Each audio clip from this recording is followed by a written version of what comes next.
Hello, and welcome to a very relaxed, a very chill, and missing one member episode of the Dad and Sons podcast. You know, the news segment's probably going to go the same,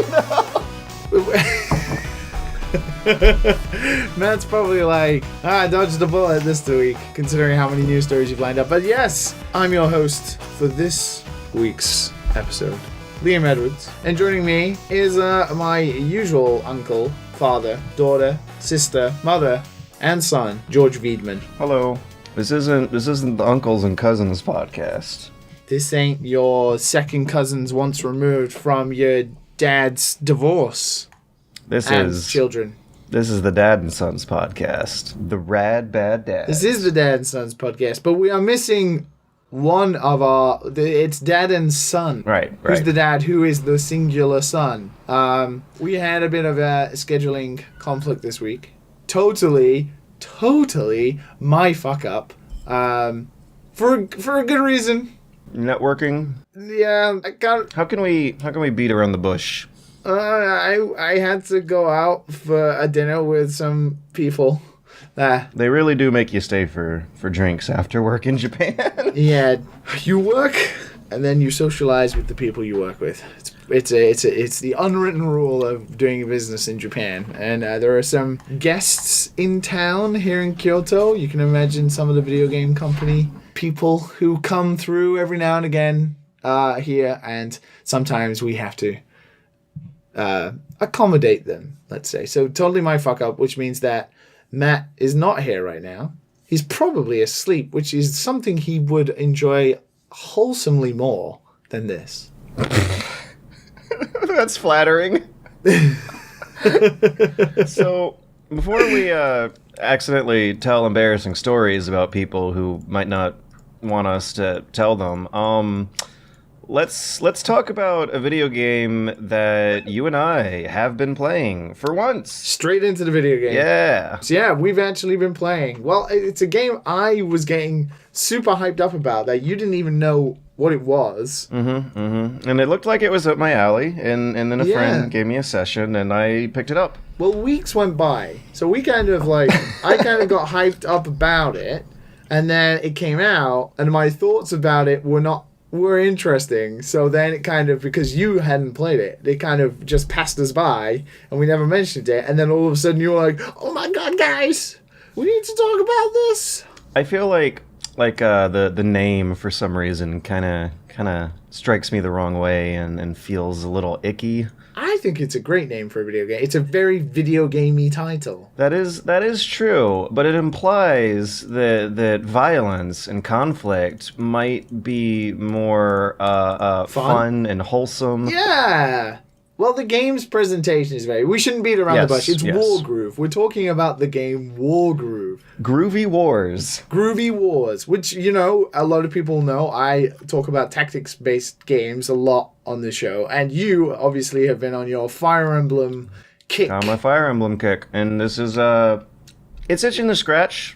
But it's clearly more Advanced Wars than Fire Emblem, with how you have like an unlimited stream of units that keep coming in. So it's like a weird hybrid of the two. And the problem with that is it's like the worst parts of both of them. Oh no. What it suffers from. Like, it doesn't have its own... It has its own identity presentation-wise, because the pixel art is fucking brilliant. It's fantastic. And the animations with some of the stuff, like the trebuchets and stuff like that, the animations are amazing. And how the war dogs, they never die. They just, run away. They just run away. And Caesar, one of the commanding officers, the COs, he barks orders at two archers to... not archers, like crossbow units to fire for him, and then he just proudly barks at them after succeeding. It has a lot of charm and identity to it, but the gameplay is ripped straight from two Nintendo games, and they don't carry over. Well, until yesterday, they didn't carry over anything that was to do with quality of life that Nintendo have learned from over the years. So, Wargroove is scratching a whole lot of itches for me. I like the focus on making sure units are aligned correctly for critical attacks. There's a definitive need to pay attention to formations and the order in which you slide your units around. And that's a problem in its own. I would love to play a good meaty multiplayer match with this thing to see an attrition develop, because it's very cheap to buy a lot of units that are fairly powerful units, and I can't imagine more skilled matches between more skilled players turning into the entire map filling up with cheap units all the time, and the focus on the strategy being how you break that tension. And it sounds like that's kind of what the campaign grinds you through. Yeah, that doesn't... Like, don't get me wrong, I like the game. And I feel like my negative thoughts towards it come from a place of such want for it to be good, because I was excited about it ever since it was announced, and then it was just slightly disappointed that it made the same stumbles that older Fire Emblem and Advance Wars games made. The hype problem, the expectations getting too high. And they just, the Fire Emblem has introduced like quality of life changes over the series to be able to like accompany a whole series of players for all different skill sets. And to be fair to Wargroove, there was their massive update yesterday which fixed a lot of those issues, but when I first started playing it they weren't there, which means for anyone who hasn't played Wargroove or doesn't know, the maps are really big. Turn on the zoom out checkbox on handheld. It makes such a big difference. Yeah, but that's still not the issue. Like, most of the maps only have one barracks. So your units always spawn, like new units spawn from this one central place on a map.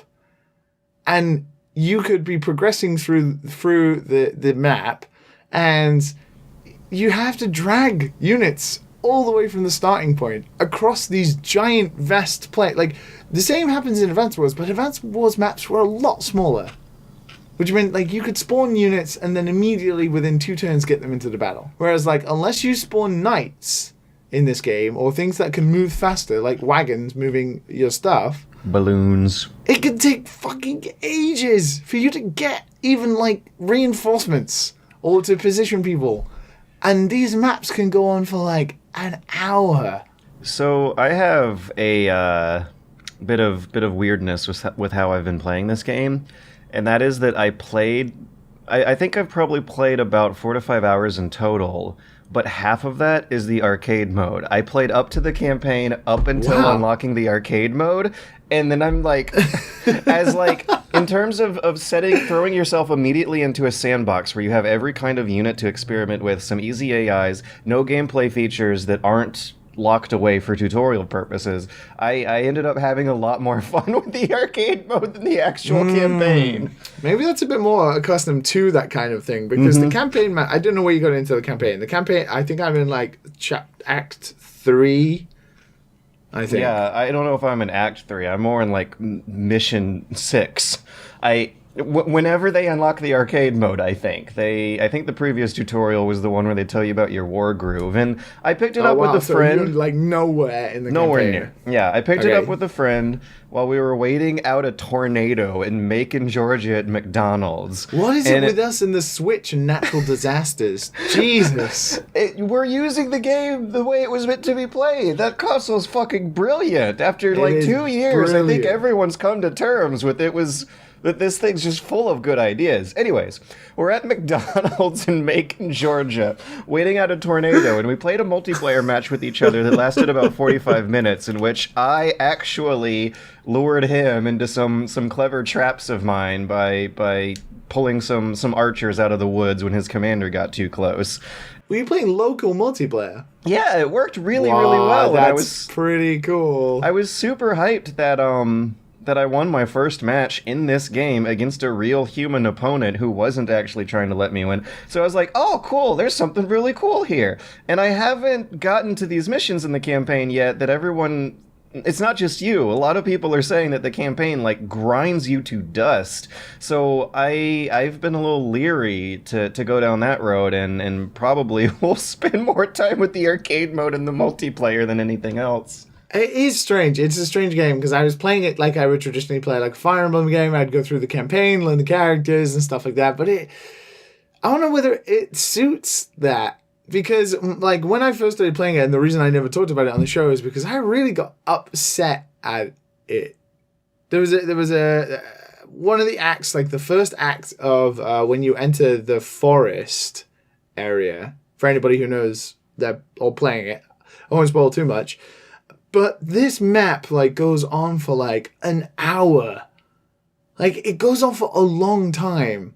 Because it has you traveling across this big, vast map across this river between two bridges. You only get one set of barracks to spawn in new units.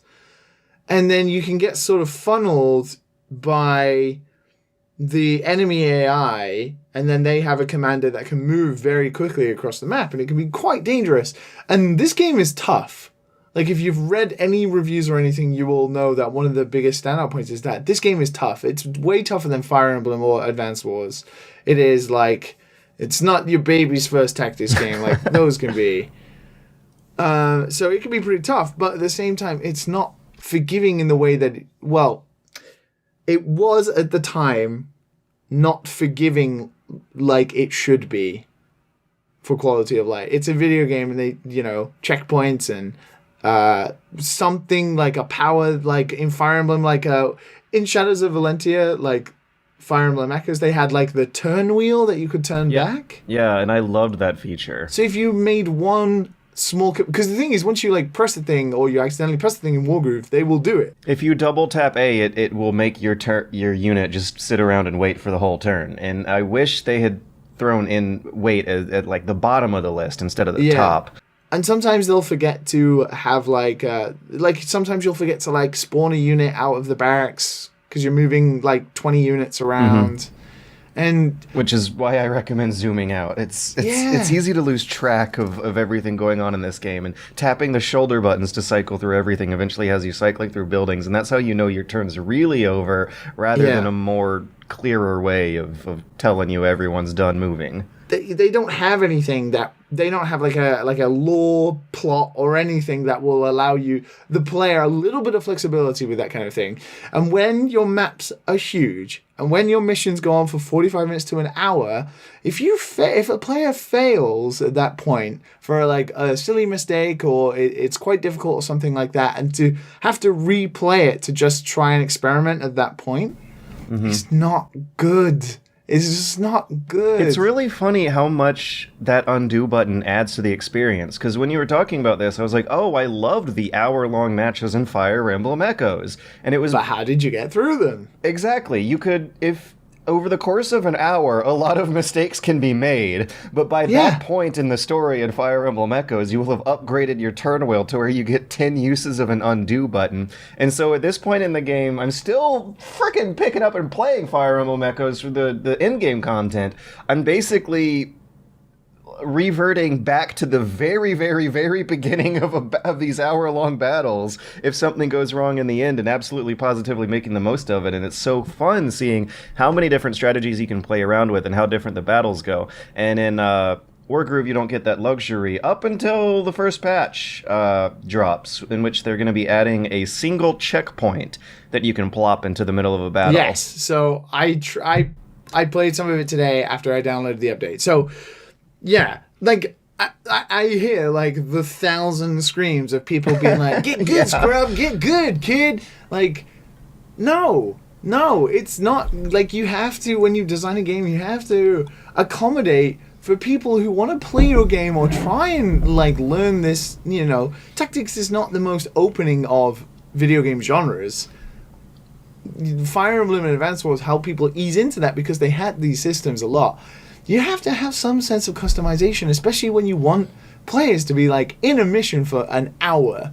And one tiny mistake or, like, feeling the pressure of, oh, shit, I can waste a whole hour and then I have to go do it again. Especially if, like, let's be honest, If you're a working adult, you don't have that fucking time.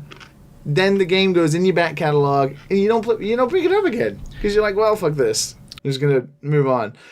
So they did release a major update, and they had like prior ways you could adjust the difficulty, which is not the same thing. It's very hard to explain to people that changing the difficulty is not the same as allowing someone to be challenged by the AI, but also have the safety net of being able to just undo like one turn. It's a matter of player expression and creativity. The Yes. undo button allows you to experiment with different playstyles to see Like, how the game works. yes, and I would much rather be challenged by the AI and have like a good half an hour and then, I'm making one mistake and then undo and then try and figure something out to continue without having to restart again, than dumbing down the AI and then just breezing my way through an hour's map. It's a completely different experience. And another problem that I foresee happening is this kind of... I'm seeing this in arcade mode. A lot of matches turn into a snowball effect. And that's because of the economy of capturing villages that give you money, that allow you to build more units with no consequence to filling the map up with as many units as possible. Units are so much more disposable than they are in Fire Emblem, where characters permanently die forever, and that changes the story.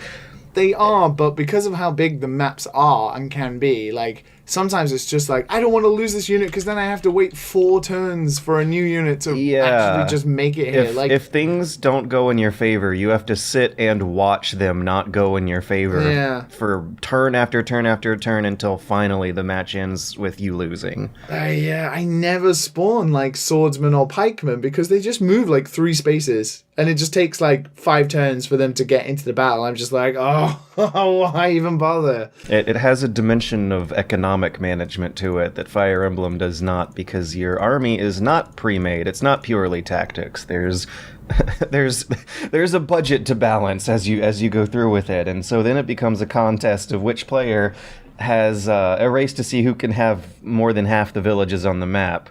And make all that money to spew all those units out. New units every turn. Several, maybe even more than one new unit, because you got the... I don't know have they given you the towers in the campaign at the part you're at, where you get air units and sea units? No, they haven't. No, yeah. The last thing I got was the trebuchet.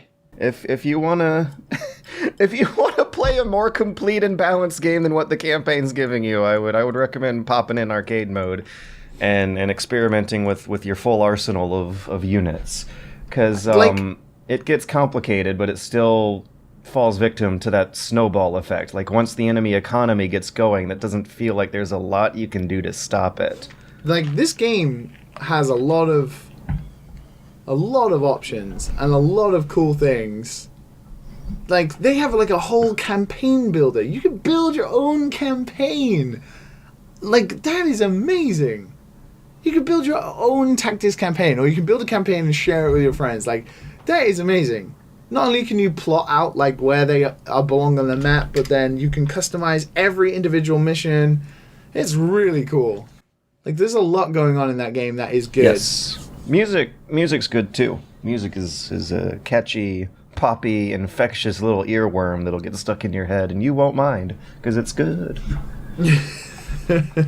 I just wish that it had a little bit more quality of life stuff. Like, they took a lot from Fire Emblem and Advance Wars, but they didn't take like the lessons learned. And one thing I can't believe I'm not seeing is a straight, simple number of attack and defense values for your units.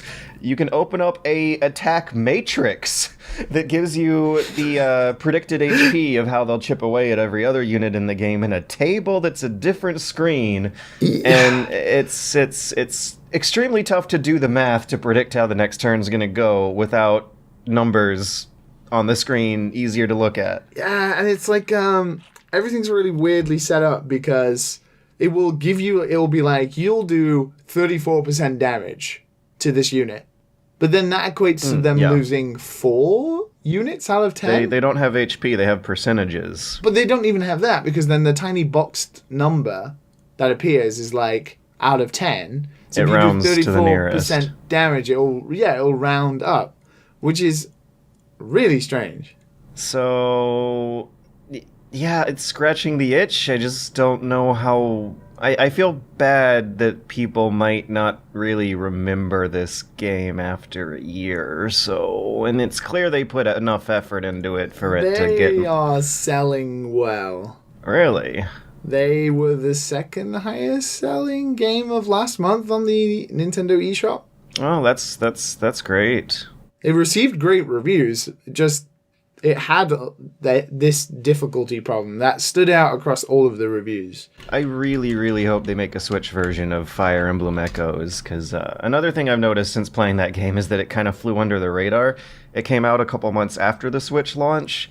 And it did, yes. Yeah, if you look up Fire Emblem fan art, if you play through the new Smash Brothers, like there's not a lot of representation for this one out there, and it's surprising that it seems like one that the fans of this franchise just adore. Like if you go to a YouTube video of any bit of music from the Fire Emblem Echoes soundtrack, like you will see so much love in the comment section for that game, and it would be so nice to have a solid ass turn-based strategy like that on the go portably, and Wargroove is gonna be satisfying that for a while. I just don't know if I foresee it doing that long term.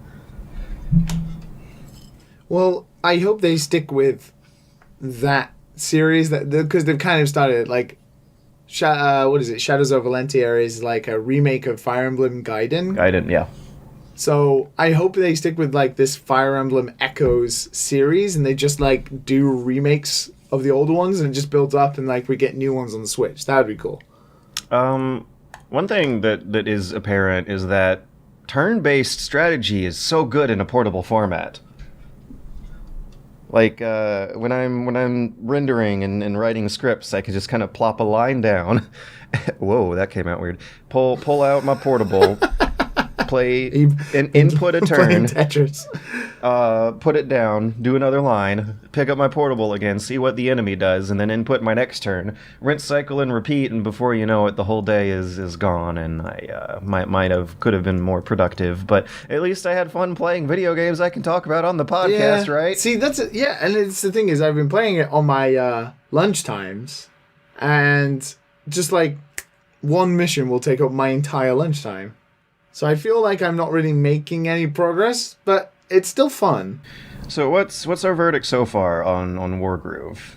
Given the not exhaustive but substantial hours we've given it? I've probably played it for about 6 or 7 hours, but the thing is I don't know if I want to continue with the campaign. I actually am kind of convinced to go and play arcade mode next time I play it. I have had more fun with the arcade. I was thinking about how long it was taking me to finish these missions and then where I was in the story, and then I looked at the whole expansive world map and I was thinking about how many missions I had ahead of me. And I was like, nah, this is not going to happen. It's the kind of campaign where the first, even as far as you are, it's clear that there's a lot of features to the game that they're not giving you. They're not, it's a tutorial campaign. Well, I'm past that. Like, the tutorial quickly... I mean, does this game have a tutorial? Like, you do the first mission, and then after that, like, immediately the difficulty is like, whoop, spikes up pretty strongly.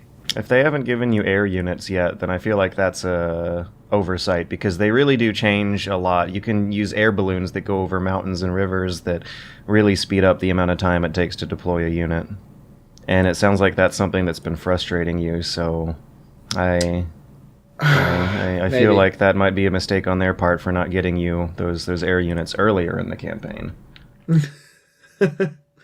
Maybe. I want to say for $20, it seems like something that's worth it, but only if you're already into this genre and appreciate some turn-based tactics.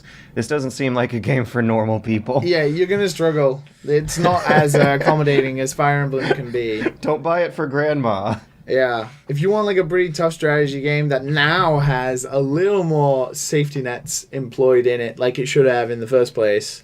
And they seem to be constantly updating it. I mean, they're getting enough money to...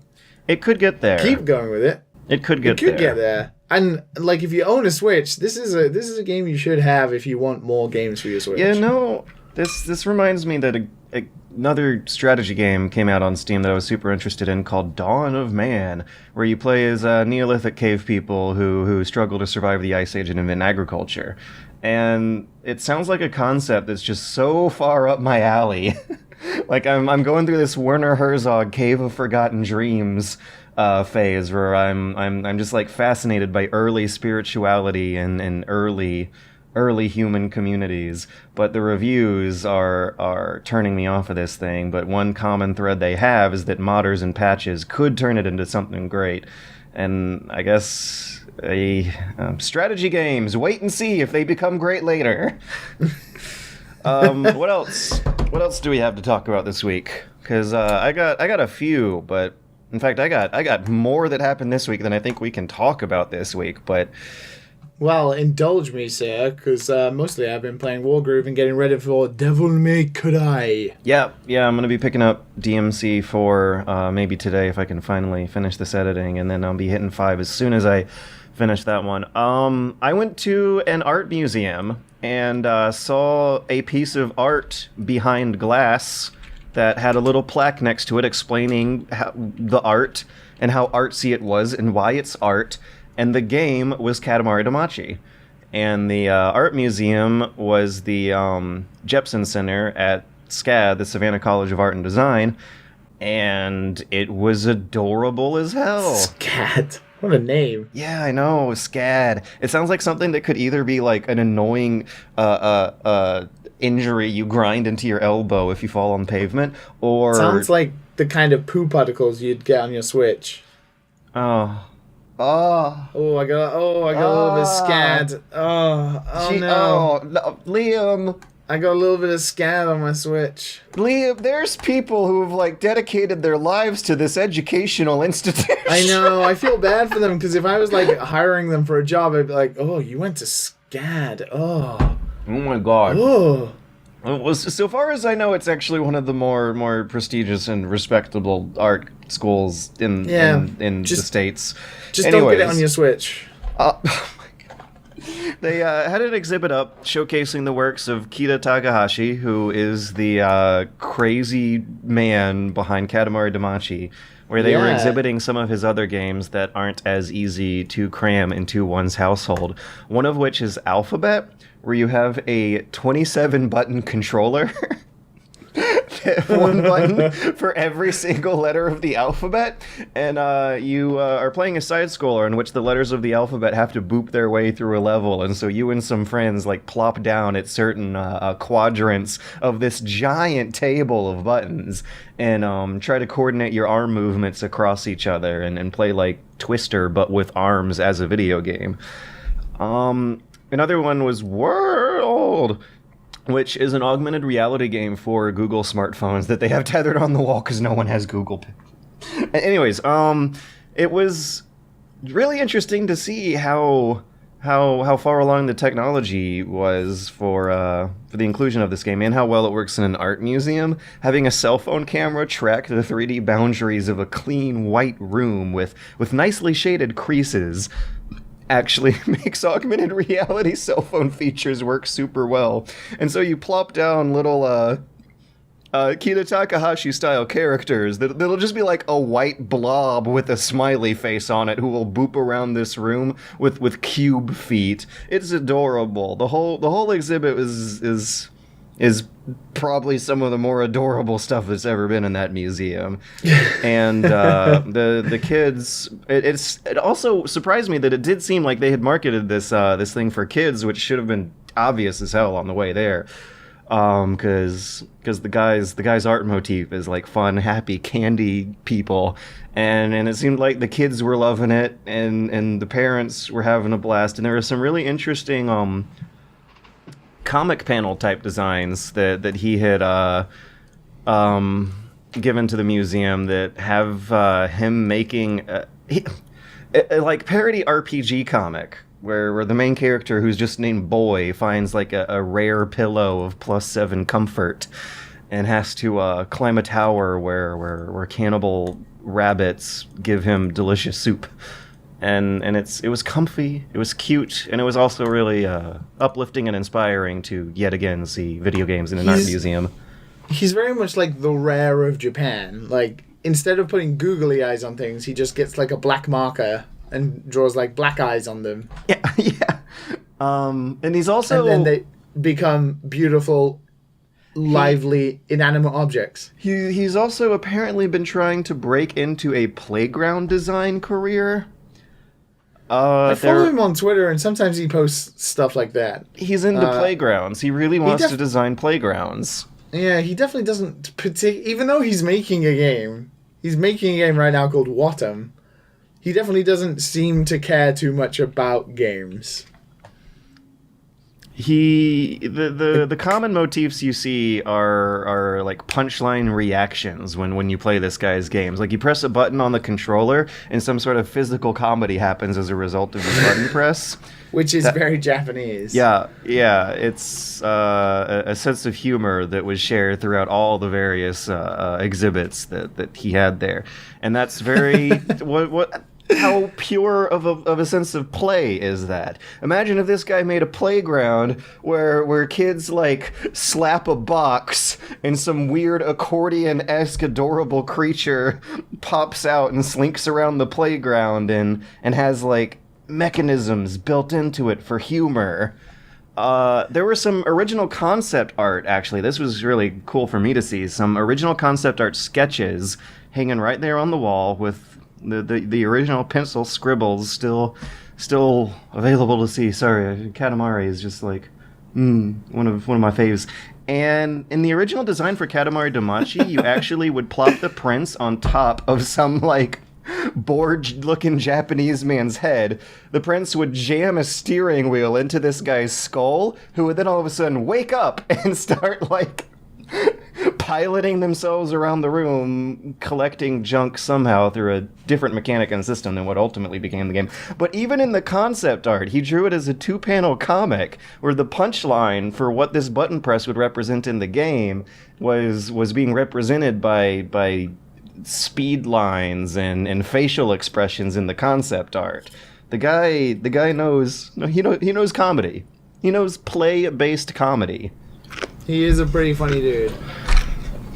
There were some other exhibits from his college years where he did things that had more of a weird or a little bit of a grimier retro brown-green color scheme, and it's cool to see that he also is a human being who's developed through multiple styles and was at one point in his life capable of making something that looks kind of green and grimy and rustic.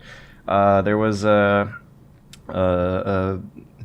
table that folds out into a chair, I think, that looked like a piece of Renaissance machinery. There was an Astro Boy statue that doubled as a trash can container that did not look like a Akira Takahashi piece of video game art at all.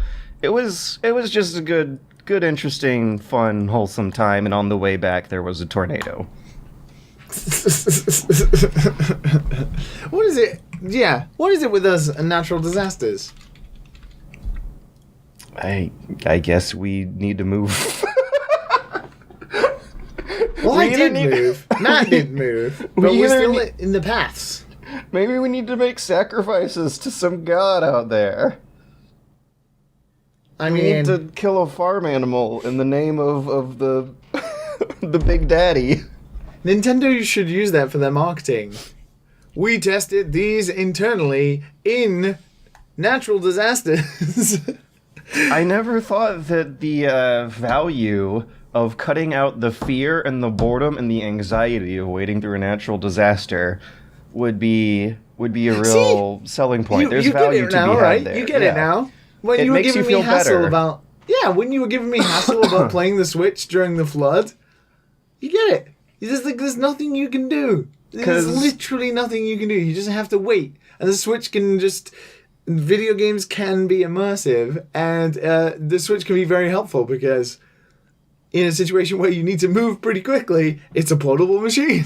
I was picturing you just being distracted while important emergency announcements are happening, but in the mindset that was we were me. in... I had I had to put like my phone in another room because those emergency announcements just get so frustrating.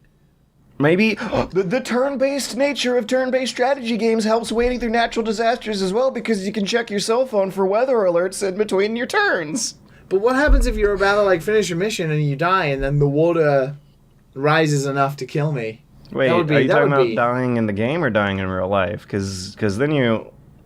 I don't know. I would never want to bet my life on Wargroove. I would be pretty quickly dead, I think. Maybe there should be some kind of like life insurance policy in these games where they like get the AI to complete your turn for you if your mortal coil is unable to do it here in this waking life. So people can't laugh at me. Haha, he died as he failed a mission. That would be a bad epitaph. Especially if the AI doesn't do a good job of respecting your legacy. So, what else? What else? We talked about how games are art. How a game that we've both been playing is a game we've both been playing at the same time that we have very similar thoughts about. Who would have thunk it? Who on this show would have ever thunk it? I haven't really played much because I'm waiting for Devill May Cry to come out tomorrow as we record this. That reminded I'm just me hoping. I never played 4. 4 was pretty great. It was the first in the series to not get like stellar. Well, that's not true. 2 was, but what? I was gonna say, what are you talking about? Yeah, no. 2 I remember didn't land well, but 4 had this backtracking issue that dropped scores enough for it to like fall off my radar long enough until just now. Nero, and then you would play as Dante in the same areas that you just played as Nero. But DMC3 is one of my favorite games of all time, so DMC3 is great. I gotta give him some respect and well, see the legend come back to life. The reviews for Devil May Cry 5 came out yesterday. Oh yeah, remember the 2 that everyone shared on Twitter about how the reviewer liked the Western reboot better, and that meant that their opinion was invalid and wrong and bad or something? Wait, someone reviewed it at 2? No. Oh God, what did I say that I made that mistake? Someone. There were 2 reviews that I've been seeing around that have been clipped and quoted and used as examples to talk shit about game reviewers. And one is a reviewer who did like the Ninja Theory reboot better, and I think the other was someone who said that other hack and slash games were driving the series more forward than this one, which I get. Seems like fair enough. If someone wants a bit more of a cultural experience out of games, they're not going to find it in Devill May Cry. I've played the demo for this game. I played it at trade shows, and then I've played the demo that came out, and I'm still, until I play the full game, I'm still not sure that this game has better combat than Bayonetta. I'm not convinced. You know, I didn't really like the new God of War, but I respect that it's a lot of people's jams and that it was a good accomplishment for the studio. I'm not gonna... Bayonetta has the... Opinions exist. Bayonetta is the tier for me. It's the ceiling. Yeah, Bayonetta 2, I think, is another one of this reviewer's examples of other games that were driving the genre further forwards. One thing that I do think is interesting is that I was briefly toying with the idea yesterday of a video idea. It's the most like George thing you'll probably ever hear. Yes, the most George thing indeed. Imagine a Super Buddy Hot video titled, "What the hell did Dante and Virgil have to do with Dante and Virgil?" So I got on the wiki, I looked it up, I got on Wikipedia, I looked them up, tried to draw some parallels between the two. There's a little bit there, but I'm pretty sure... it's just named after him. Yeah. That's it. That's all it is. Like most really cool-sounding Japanese character names based on Western history and mythology, it's mostly just because those names sound really cool to Japanese speakers. Dante. Why? What is Virgil in Japanese? It would be Vegeru.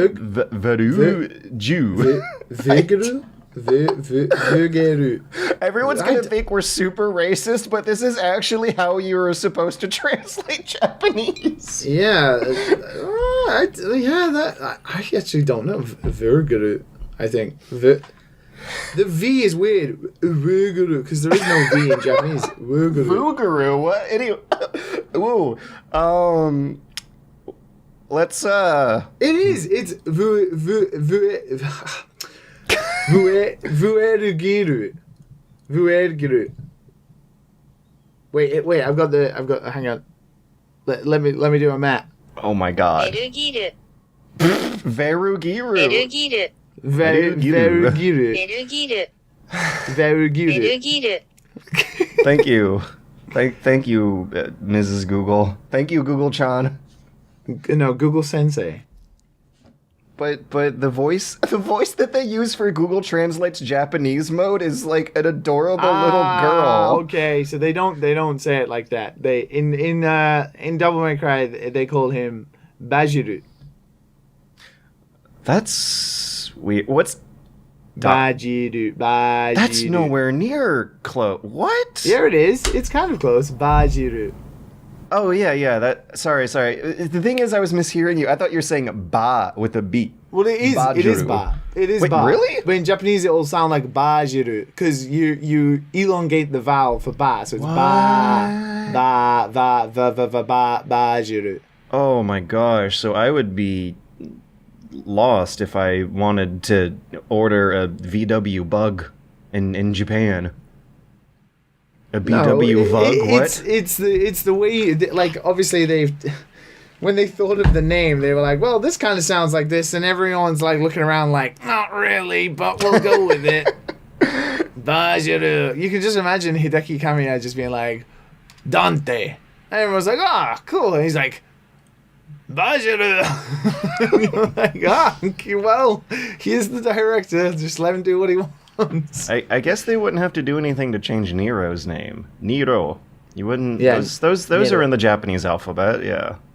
Well, it's not. Well, yeah, it won't be pronounced Nero. It'll be pronounced Nero. Right. Because Virgil is what? Nero Angelo. Like he's Nero Angelo, Nello Angelo in the first game, which is also pronounced Nero. Nero. Oh man, it's confusing. Why the fuck would they put the artist at the end of the Roman Emperor? Anyways, no, they don't have much to do with their historical analogs, except and there's no V in Japanese, and yet there is a character named V. I wonder if his name's B. If there's no Virgil. No, because Virgil is Virgil. Vajiru. What about V, the new character in Devil May Cry 5? You know there's a new character called a V, right? I did not. I don't like spoiling games before playing them. Okay. So remember in Japanese, that he's trailer not they called released V. where it was full of spoilers, and now people are like sharing this thing on Twitter. This isn't a spoiler. He's on the front cover of the box art. Oh, that's cool. But no, okay. There's a cutscene being shared around on Twitter. I don't even know what's on it because I never played it. People just caption it with, "Wow, this game has the best cutscene ever." Don't do that. Leave it as a surprise. Well, supposedly V in Japanese is called V, but he goes by Nazo no Otoku, which is like what? Mysterious man. That's way. Oh, okay, yeah. If it's like a common sense, I guess that. There's another one, Santai no Maju wa Shikezu Nazo no Otoku, which is like the mysterious one, the man who controls things or something. But he is called That V. narrows it down. So I wonder if Japanese people are like B. It still cracks me up to this day, 15 years later, that this is a game series that has a major female character in it simply named Lady. You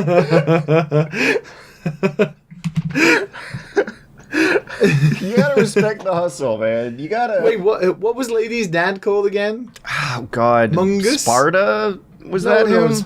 What? Sparta is Dante and Virgil's dad. I don't know. It's been 15 years. Was it Mundus? I remember there being a Mundus. Well, I'm pretty sure that was Lady's dad. Let's see here on the wiki. Devill May Cry. I don't know. Point is, Devil May Cry 5 is coming out. I'm more excited than usual. The series has hilariously named characters. So, did you not play anything else this week? Because then I'm gonna scrape something from the bottom of the barrel to wrap us up before the break. I'm trying to find out what Lady's dad was called, which is far more important. Lady's dad. Lady's dad. DMC wiki. I'm putting a timestamp down on this section. This is. Well, do you want to know the name of the designer who created Lady? Sure. Bingo Murahashi. Bingo. Bingo Murahashi, and his name is spelled in katakana. I think you got to clarify Vingo or No, bingo. bingo, like as in the game, and The it's old spelled in people katakana play. like a bingo. Wow. That's Bingo. I guess it means something different in Japan than it does No, in the West. No. It means bingo because it's spelled in katakana. The game old people play. Yeah. Well, it's spelled in katakana, Huh. which means it's bingo. Oh yeah, because that's what you would use for foreign words. Yeah. Yeah. Jester. Wait, hang on. I'm nearly there. Jester. He's not Jester. He is Jester, but he it's not actually him. What is I his remember name? that Jester. He was a creepy little fuck. What is his name? Ark. Is it Arkham? Arkham. No, wait. That's like Sparta's demonic form, right? Oh, Jester Yeah, and yeah. Arkham, I think, are the same person. The same person. Yes. Yeah. Lady's dad is Arkham, right? And Arkham breaks the kind of like theological religious theme that the characters are usually named after. Like that's from Lovecraft. I don't think that has any biblical analogs. They don't matter. They're just. You can tell Kamiya was like, I'm just gonna get a book from a library about demons. Of cool Western sounding The names. Divine Comedy. Let's do this. Oh, his name's Dante. That sounds cool. And you can read it in Japanese. Dante. It does. He's not wrong. No, he's not. He's honestly not wrong. And then it turns out to be one of the coolest video game characters. And the most hilarious thing is that if you Google Dante and look at the picture they use for Wikipedia, the portrait has him wearing all red. Well, he did, didn't he? I don't know if he was a fan of the color red or not, but the Dante in the video game wears red, and the Dante in real life has a portrait of him painted wearing red. And I got halfway through the Divine Comedy a couple of years ago. It was Oh, you actually read it? well, I got halfway through it. I don't know whether I actually read it. I want to, because I've heard that Bayonetta actually makes a lot more sense if you read Bible fan fiction like that. Yeah. The Bayonetta has a lot more steeped in its religious iconography than Devil May Cry does. Mm-hmm. Which would be... Oh, yeah, Bayonetta's 3 coming up. Oh, well, I know what my video is going to be around that time of the year. Yes, listeners, this is what we have to listen to in the Discord chat every day. So, before we go to the break, I'm going to scrape something from the bottom of the barrel from weeks upon weeks ago. Last year, around December, I was doing the Google Project stream for Assassin's Creed Odyssey, and You were. Ubisoft had a very, very generous deal going on that they announced after the beta test, well, during towards the end of it, that players who had signed up for this stuff get a free Uplay version of the game, so it's really running on your computer, and it... Last time I had to turn off a bunch of HUD features to have fun. This time I think I actually hit the microtransaction teasing paywall that people were criticizing back then. It takes a while to get off the tutorial island on this game, and then it takes a while before you catch up to a level curve that has had me grinding very, very, very slow, long processes through side quests to get to level 17, and I'm seeing that there's quests my character have signed up for that they want them to go through during the 40s of these levels. And it turns out the solution, as a person on the stream recommended me, was to accept every single side quest you ever stumble across throughout the entire game. Because a lot of them are passive quota-filling stuff, like kill 10 Sparta soldiers that you're probably going to do anyway, because you're an assassin running around the world assassinating people and their bodyguards. But the whole while I had been assuming that picking sides on the conflict of this war like that between Sparta and Athens would affect the main story in a Fallout New Vegas fashion, and it really doesn't. And it's turned the game into a time-wasty podcast game sort of experience. Like, it's still fun, it still mechanically feels good, it's still an interesting a pseudo-historical world to explore. But now it's a repetitive loop of a background activity that has now devolved into much of the same Ubisoft games I played before. I'm surprised you're still fucking playing it. Because it's not bad. Months. It was free. It's something to do. It's something cool to Wikipedia on with the phone, like always. I've had a lot of fun streams with the girlfriend where she's been looking up the trivia as I've been playing through it. And I don't know. My opinion is still inconclusive and confusing, and I guess I just wanted to update because I just wanted to prove to the world that I still play video games, guys. Are you gonna finish it? I don't fucking... It's like 70 hours long and I have cereal to eat. Why are you eating cereal right now? Because I gotta go... We gotta make it awkward enough for the break.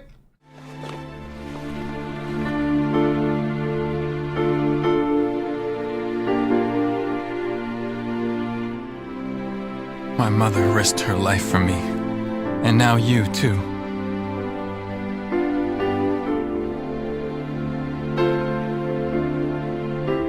I should have saved you.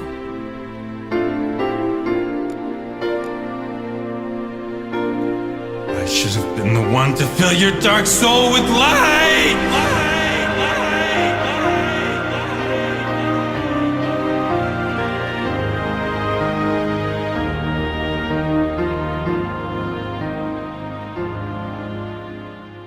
Welcome back. We've traveled on Odysseys. We've talked about Groovy Wars.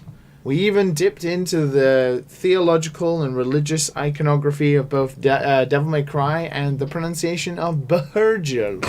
Virgil. Now it's time to get serious and talk about some news. And Matt's not here, so it's just like normal. Oh, poor boy. Poor boy.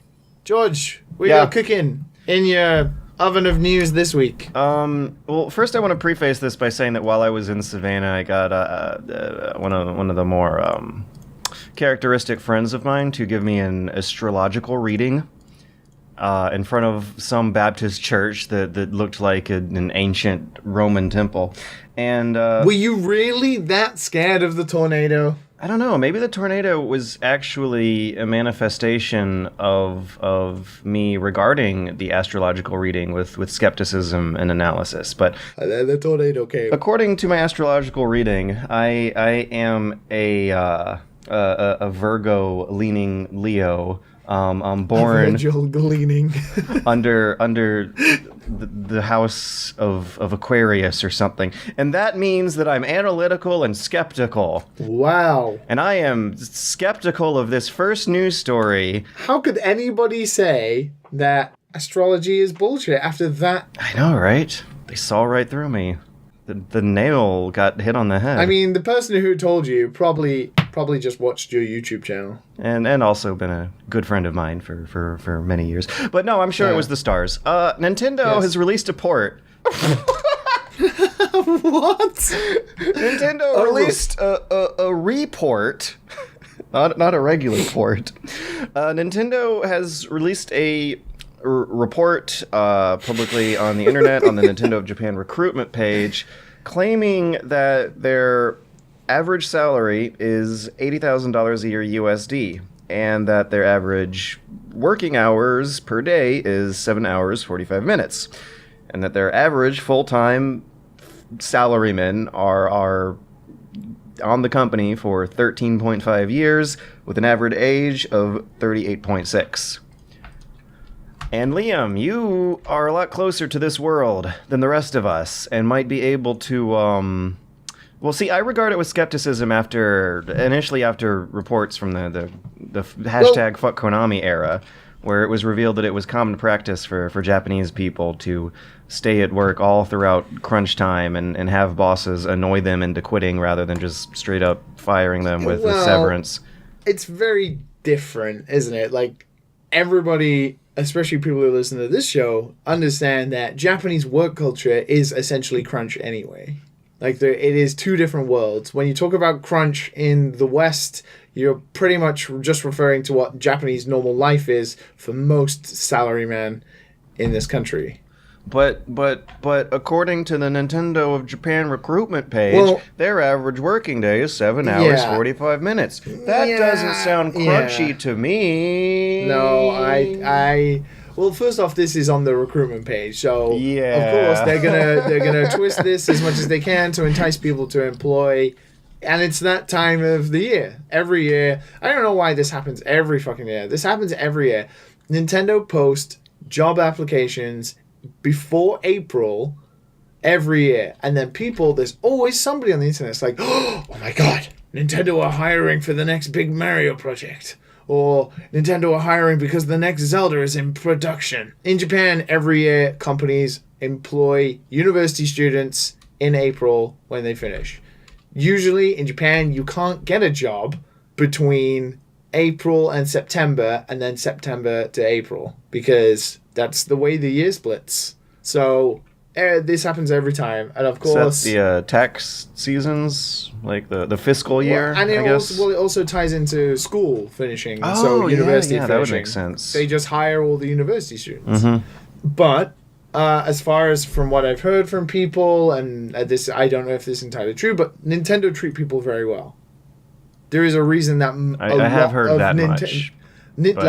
I've also heard that it's standard issue across any Japanese company to work a hell of a lot more than 7 hour 45 minutes.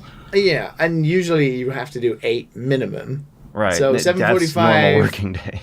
7 hour 45 average is very skeptical and analytical of that claim. Yeah, that's a little too low for what I think. I don't know. I feel like there is some truth in this. A lot of that 80K as well, that will seem like it's 80K, but a lot of that will be like housing allowance and money towards your pension, which in Japan you legally have to pay.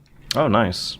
Well, I don't. There are arguments why that might not be great. If you die before you can retire, then yeah, but otherwise not you're even going to that. be old if you can't someday. afford to pay your pension because you earn minimum salary, and the minimum is $160 a month in pension in Japan. Oh, that's actually quite a chunk of money. Yeah. Yes.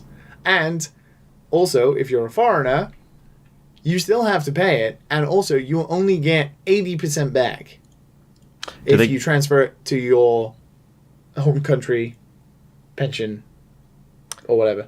They give you that when you move out or when you become old? You have to wait 1 year.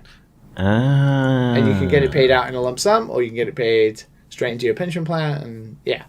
And the pension in Japan is a little not 100% sure about it, but you have to pay it. Every Japanese citizen has to pay their pension. So Nintendo probably does quite help subsidize that. Nintendo will do a lot of offering things, and that offsets with the company because the city of Kyoto will give Nintendo benefits like discounted housing, discounted tax, and stuff like that, like incentives to get people to come to Kyoto and work for Nintendo, which is like a staple in Kyoto. So they can offer these kind of salaries that, or salaries that almost make up to it when you don't have to pay rent and stuff like that.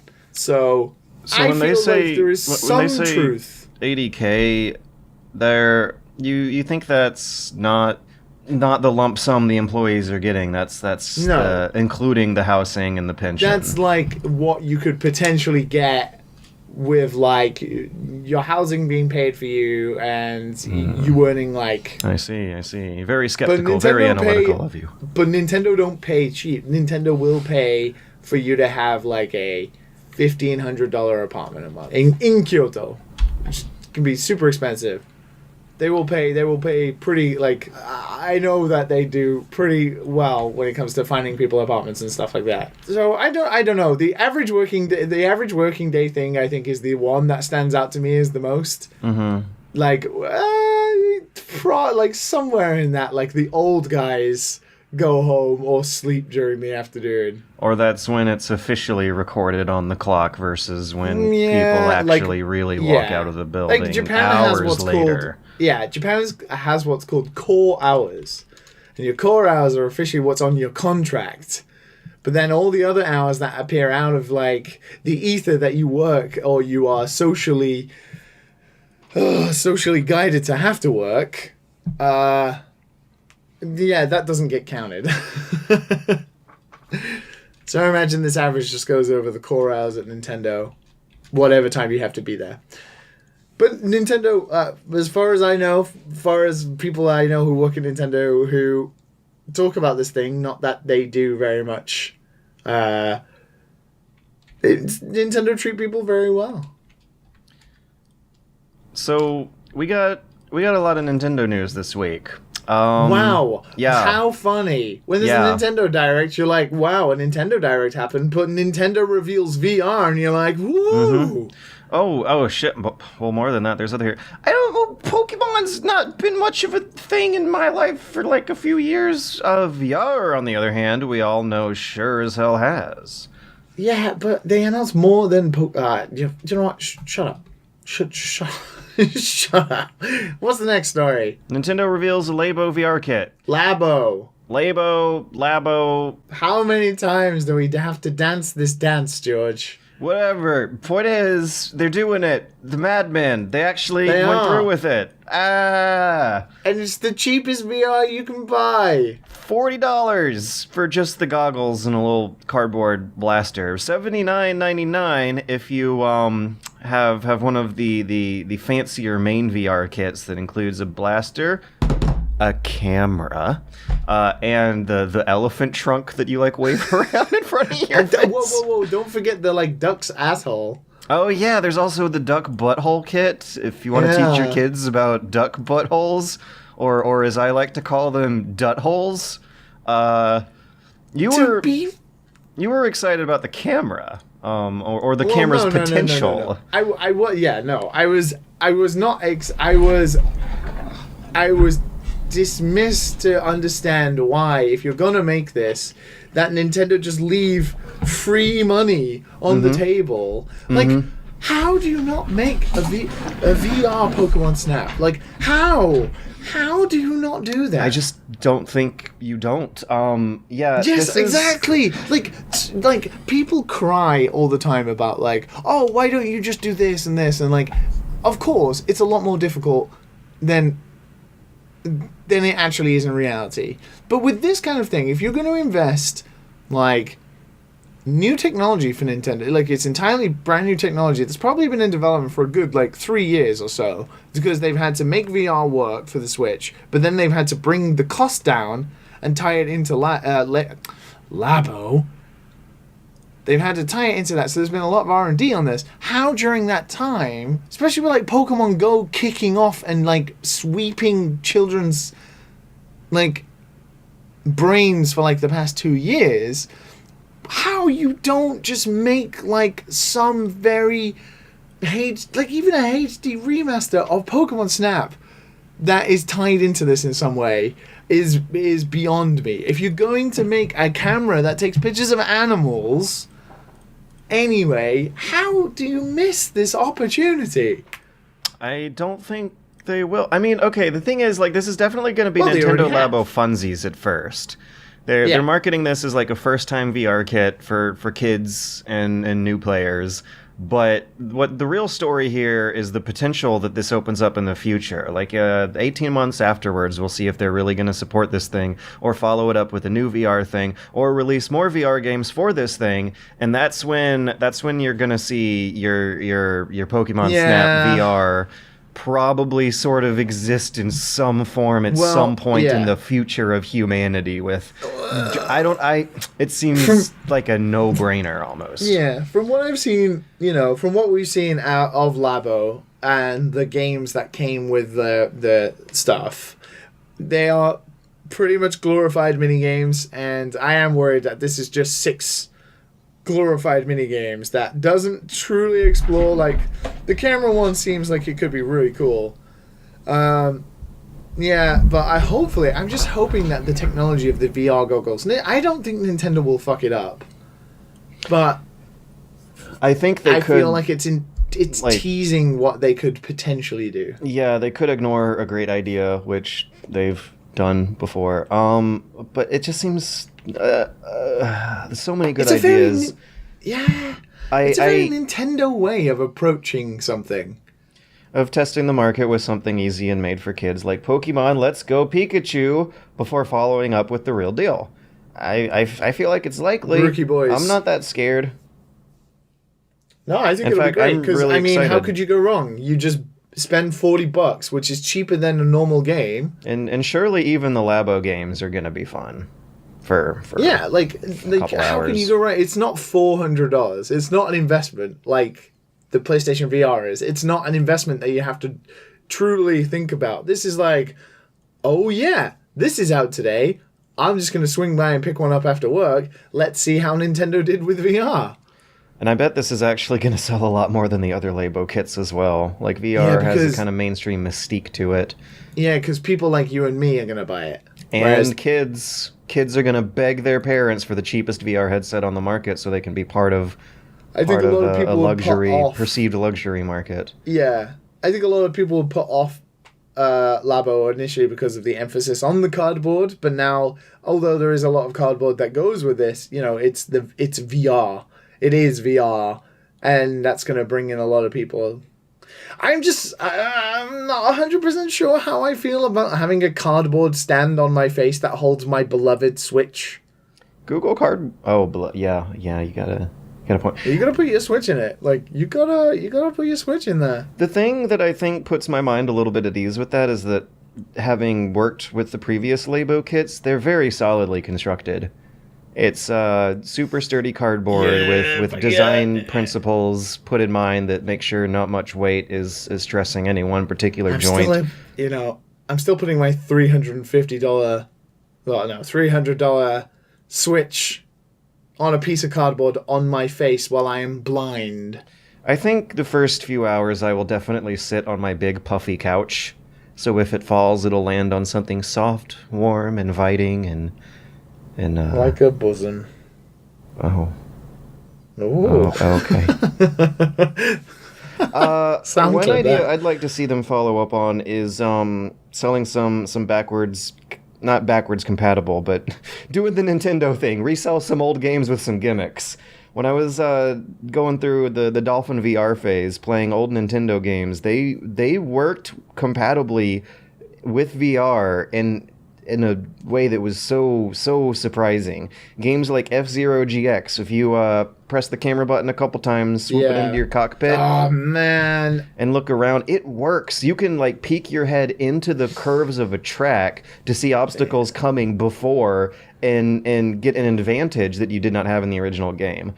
I was playing Ocarina and Mario 64, both games of which I can't imagine stressing the Switch too hard if you applied a VR effect and doubled the frames with some post-processing. And low poly looks cool in VR. It looks like papercraft coming to life right in front of you. And it was a really surreal, meaningful, nostalgic, and heartwarming experience seeing Link fight Goma as if they were little papercrete figures on a table in front of me. I think there's a lot more potential just for that idea than people give it credit for, on top of the more obvious thoughts like Pokemon Snap or let's say Luigi's Mansion, where you have to wave the vacuum around with your hands. There's so many. Mario Kart seems like another dead ringer. Nintendo's done VR Mario Kart, actually, come to think of it. We could just go on from here about what the possibilities are. So yeah, I'm really happy about that news. Nintendo has basically been doing this like blitz of positive PR all week. They also have a news story out. This isn't from Nintendo themselves, but sources at the Wall Street Journal. To read the real story, you have to pay their paywall because it's a newspaper for rich stock traders. But IGN apparently has a subscription and rewrote what they reported. Quote, Per sources of the Wall Street Journal, Nintendo is concerned about seeing as greedy by consumers and actively tells its mobile partners, including Dina and Cyber Agent, to adjust games so that players don't spend too much. And you were talking about Dragalia Lost last week, yeah? This is great. This is truly, like, for whatever, dislike people have for Nintendo or whatever, like, Nintendo have always been a consumer-first company. And they've obviously reevaluated. I feel like they've gone back and forth over the decades. From like secrecy to transparency to... George, what company on earth in this video game industry of ours would have done a move like this? Can you imagine any other company? Well, I can't imagine they're doing it out of the benevolence and goodness of their heart. So much as I imagine that this is a calculated move to increase the perceived value of the brand over the coming years. Well, I mean, even then, they're still actively making people, trying to curb. In Japan, it's a real problem. Right, like, it's one not that could such a cost problem. them longer term as their reputation sours. Okay, well, you played Dragalia Lost last week. Turns out that Nintendo of Japan has oversight over some microtransactions in their mobile partner games, and Dragalia Lost was cited by the Wall Street Journal as one of them. Dragalia Lost developer Cyber Agent was asked to change the game's odds of earning rare characters following player complaints. Yeah, you can see the odds, and you can actually click on the... Yeah, how bad was it? Because you seemed to lean pretty positive throughout your whole segment with Dragalia last week. Dragalia Lost is pretty cool. As far as mobile phones go, it's pretty fucking good. So what about Fire Emblem Heroes? I hear like that was a little more scummier than the other ones. I think, yeah. That game has made a lot of money. Yeah. And, well, according to the iTunes Apple reviews, it's still sitting at 4.8 out of 5. Anyways, I wouldn't know. I've not played these things, not really into them, but...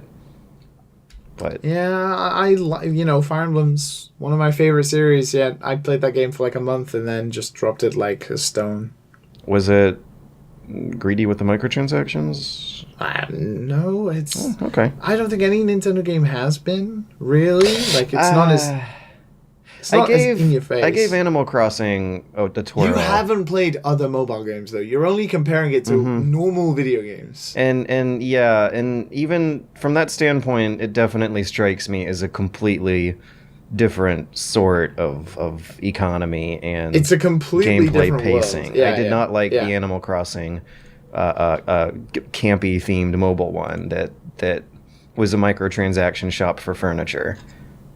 Yeah. Well, a lot of people have played it without that ever happening. I saw the writing on the wall early. It had a 3-hour countdown timer on it. I don't know how we got to this point where we have the technology to make really cool mobile phone games, yet we developed into this industry standard where you can get away with really bullshit things. Speaking of bullshit things that some people in the industry are getting away with, we're living in some French Revolution-ass times, because it truly is the best of times and the worst of times, depending on where you happen to live and what company you happen to work for. Because while Nintendo has all this positive PR over the past week, BioWare's Anthem launch has gone miserably, up to and including a point where 3 days ago, players started reporting that the game was bricking their consoles.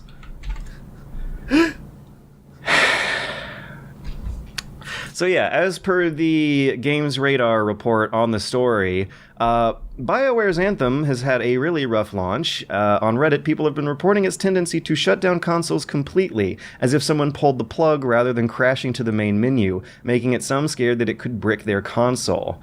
You have to go through some extra steps to be able to play your video game console again, should this happen.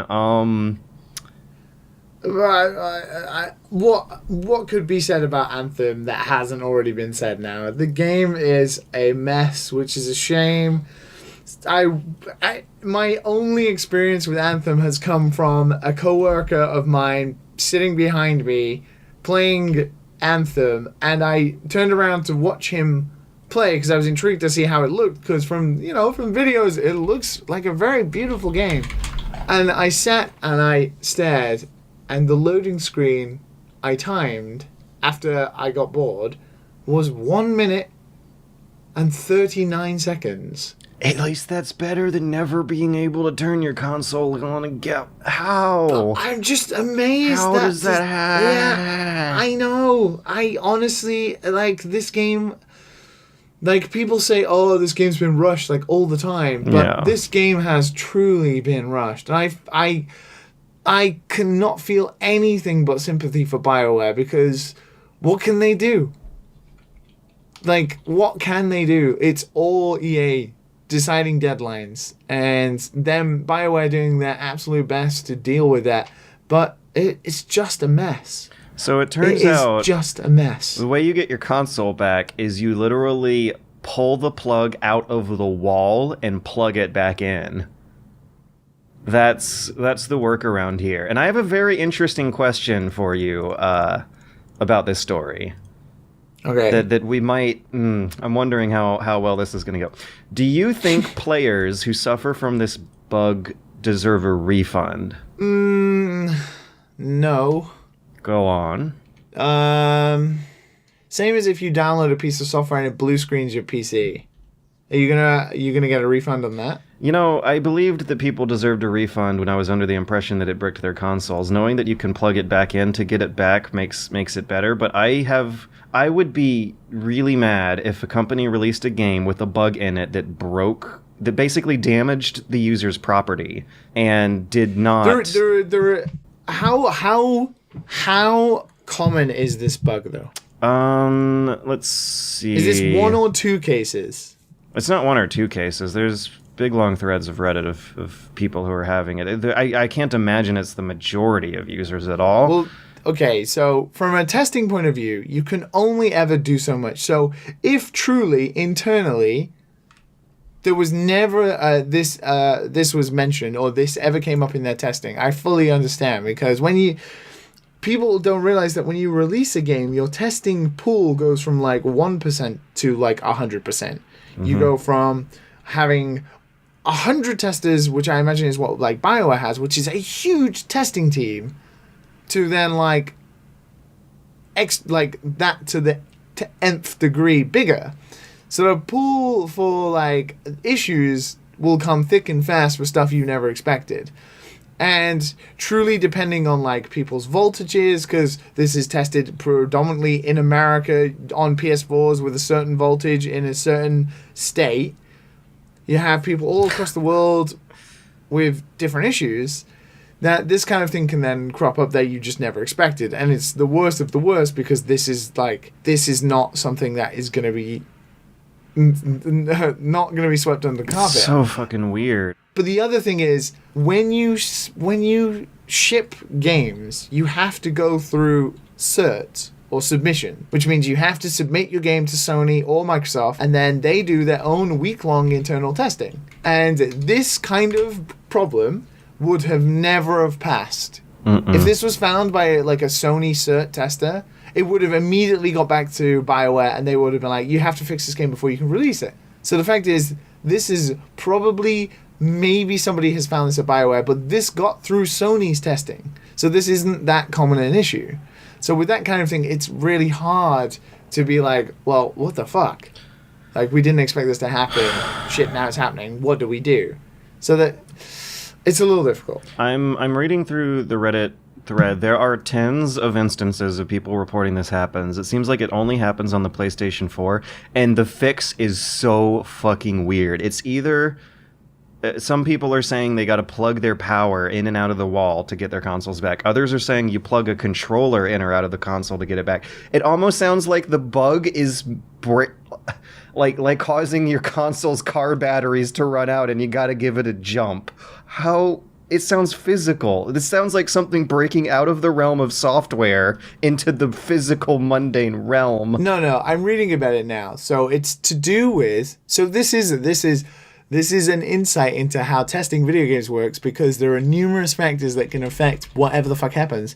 Almost all of the PlayStation 4s associated with this were PlayStations that had low power issues, or had like settings on the PlayStation 4 that lowered the power. So stuff that puts it into standby and stuff like that. So obviously Anthem being a big game that chugs most PlayStation 4s, if it's not getting enough power and Anthem is like requiring that, then you're going to have stuff. And according to reports, none of the consoles that crashed actually bricked. Yeah. So all of them are safe. So Yeah. BioWare can just look at the coal stack of what was happening as the crash happened, and then they can fix it. So when the story first broke and the workarounds hadn't yet been discovered, I was like, I wasn't even mad. I was just sad. But that's the thing, is I feel bad for them, because the fact is, ultimately, it was a bug to do with low power of a console, which is out of their control. It's out of their control. You can't change that on their end. You can't ask Sony to change their whole PlayStation around that architecture. And, you know, they immediately, trying to fix the problem, spoke to everyone who suffered from it. And the only thing they will ever be remembered for now is that, oh, do you remember Anthem? Used to crash PlayStation 4s. Hypothetically speaking, if a game had a bug that reliably could be replicated under similar conditions that actually did break people's consoles, I just want to point out and say they probably should issue refunds if that's ever the case. Well, it depends. Like, if people have had their consoles bricked and they can't use it anymore, yes, then maybe. But that also could be a problem. Like, it's how deep into the rabbit hole do you go? Do you go, well, Sony shouldn't offer this kind of game on their platform if, when the PlayStation is at its bare minimum power, it can't run it?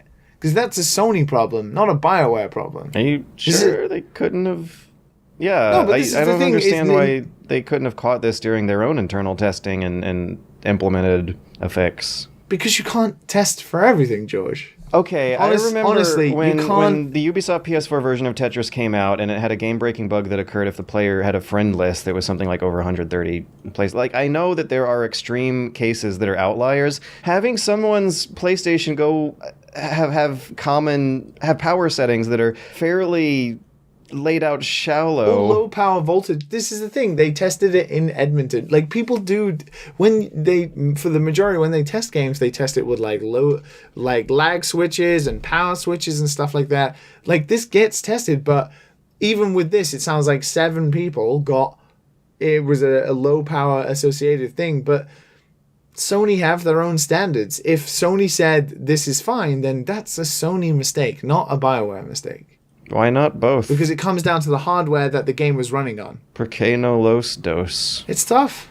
It's really, really tough. It's a mess. Like, Anthem has not been handled well at all, but that's besides the point. It is still tough from like a professional standpoint when this kind of thing happens, because it's sad, because you can't test for everything. Like, what if at 12:01 you try to add a friend via a QR code and you're on 10% battery on your controller, and your friend lives in Mexico? Like, that's how deep testing can get when you're replicating bugs.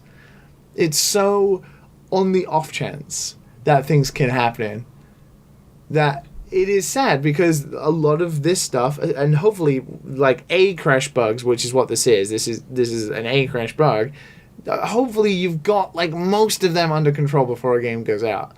But of course, Anthem is rushed out, so a lot more than the average for a AAA game has probably slipped through the cracks, and that's kind of sad, because the team who make the game obviously don't want this to happen. It's just it's tough. It's really tough. Or games have gotten too big, expensive, and complicated, and developers have relied on online patching as a means of public beta testing that have had a lot of silly bugs slip in the past few console generations and previous ones where you couldn't patch them through the internet automatically. I mean, that's a better future than the opposite. like, having to make a game right first time round was always difficult. And that's why, you know, we don't even remember the bad games. And now bad games can be saved. But yeah, that's the thing but that is a good thing. That is a good thing. Like, Anthem by next year could be fantastic. You just don't... You sounded a lot more optimistic a couple weeks ago than right now. Because it's sad. I feel bad for them because nobody wants to make a bad game. And it is hard when you're under pressure to deliver. You know, we have loads of fucking really well-established studios closing all around us. Like, BioWare, considering everybody's been talking the death of BioWare for, like, the past 10 years... Like, can you imagine, like, how fearful those guys are? Like, shit, Mass Effect Andromeda fucked up. That was a train wreck. And now Anthem's coming out. This game that I imagine internally they were like, yes, it's got its issues, but, you know, it's a pretty fun game under here. It's gorgeous. We have all these things we want to do. Like, they all internally know what their roadmap is for the future. So they probably have, like, lots of exciting features that they're going to roll out slowly. And, like, they can see where the game is going. And they probably have faith in it to get to that point. They obviously have to wrangle with EA to do that. But externally, it's all Anthem sucks. It's a train wreck. BioWare are going to collapse. And EA, being EA, the guys who fucking close every studio they've ever fucking owned, BioWare aren't safe from that. No matter what their name is. They had some big changes of staff midway through the Anthem development that sound like a Jason Schreier book waiting to happen. Well, yeah. I mean, you can read about, like, the Dragon Age stuff in the book. And, like, you know, they had, Casey Hudson left, and then did he return? Like, Michael Gamble took over, and he did the Andromeda stuff, and then Andromeda was a train wreck, and now he's, like, executive producer on Anthem, and... It's hard. It's really hard. There was and I feel general manager and animation director, too. Yeah. So I feel for them. A lot of people left during Anthem's development. Yeah. I can imagine the turnover after Andromeda was not great. Like, people probably burnt out. That project also took them fucking ages and yet turned out to not be so great. Like, nobody, like, realistically, people don't understand this. Nobody wants to make a bad game, ever. It's people's livelihoods. You want to make the best video you possibly can. We, for as much as we joke, we want to make good episodes of this show. Yeah. It's tough. Like, unless you're an indie developer who can control everything. You know what's also going to be tough? Answering questions. Is answering the very first question we've got here on this week's episode. So, I just want to say, I don't want to get too real with it, but please read stuff like Blood, Sweat, and Pixels by Jason Schreier. That gives you a little more insight into the thinking and, like, why these kinds of things can happen. Video games is like a melting pot of bullshit that makes stuff like this can happen. And although Anthem is a complete mess, I still have some semblance of sympathy for them. We're also living in a post-Fallout 76 world. Yeah, you see, that on the other hand, though, is like the opposite, where I feel like Bethesda got a bit too big for their boots, because Bethesda are in charge of a lot of their own, like, scheduling and stuff like that. Bethesda just got a bit too cocky. They were like, fuck me. We're seeing trends of dispassionately developed, problematically developed online shooters crash and burn, and I can't wait until this whole fad is over. Well, Destiny supposedly eventually got good. Who knows? The thing is, if you look at Anthem, you look at Fallout 76, I would play Anthem every fucking day of the week over Fallout 76. Fallout 76 is just dead. Whereas Anthem is a game that can be fixed. I'm surprised that neither of them are managing to appeal to me, and they both come from developers who have made some of my favorite games ever. But people on the dev staff change, developers change, genres change, and I'm finding more enjoyment elsewhere, and I'm okay with that in the long term of things. Yeah, playing Assassin's Creed via cloud. All these strategy games I'm getting into, and RE2 is fucking excellent. By the sound of things, DMC5 is fucking excellent. Games are good, man. You gotta take the rough with the smooth. Gotta know where to look. Don't stick too hard to your old heroes. So, speaking of Take the rough with the smooth. speaking of people who are sticking too hard to their old heroes, if you've got questions, comments, suggestions, and cute animals to send us, send them to dadandsonspodcast@gmail.com. We're going to be doing some questions this week. I think we have we're still good on dad dens, but could use some questions. And you can tell, because this first one's a doozy. Oh, God. Reggie Fils-Aimé submits, Dear Mr. Dad and corresponding sons, I regret to inform you that the CEO of Nintendo, Sony, and Microsoft have unanimously agreed to end all video gaming and discontinue production of all video gaming machines. It's about time.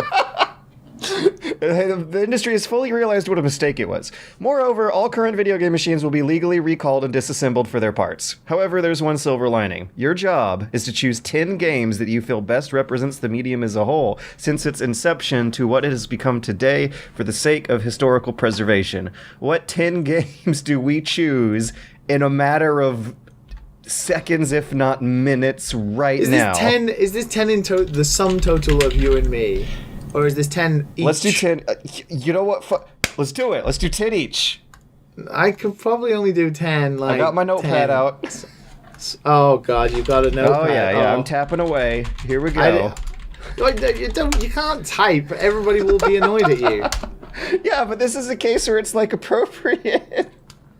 It's audio storytelling. Mario 64 is immediately the first one. You know what? Let's go back and forth, actually. That should get us up to 20 pretty quick. All right, you say Mario 64? It's got to be. It was the biggest generational leap of all of video gaming. Well, on that respect, I want to say Pac-Man. I mean, Pac-Man's boring to me, but I would agree it was a revolution for video gaming. Yeah, a real artifact. If we're going to include something that paved the way for decades of video games' future, I think Pac-Man should definitely be in a time capsule.